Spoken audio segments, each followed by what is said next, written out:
श्री स्वामी समर्थ. चांगले कर्म म्हणजे काय?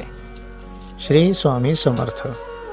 श्री स्वामी समर्थांच्या शिकवणीनुसार चांगले कर्म किंवा सत्कर्म म्हणजेच निस्वार्थ भावनेने केलेले प्रामाणिक वर्तन, परोपकार, सत्य बोलणे आणि इतरांना मदत करणे होय. हे मनापासून आणि निस्वार्थीपणे करावे लागते. ढोल वाजून सांगण्याचे ते कार्य नाही. रोजच्या जगण्यात शिस्त, भक्ती आणि इतरांबद्दल दया व आदर बाळगणे म्हणजेच स्वामींच्या मते खरे चांगले कर्म होय. श्री स्वामी समर्थांच्या दृष्टिकोनातून चांगले कर्म खालीलप्रमाणे आहे. 1. प्रामाणिकपणा आणि दया.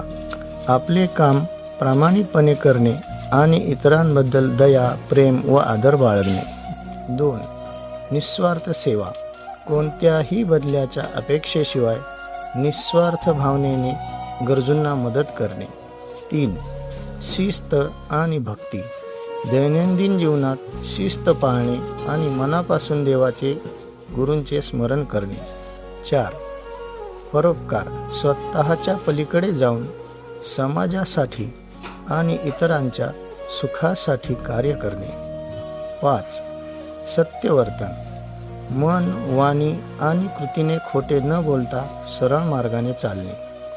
श्री स्वामी म्हणतात की ज्याचे कर्म चांगले आहे तो कधीच संपत नसतो.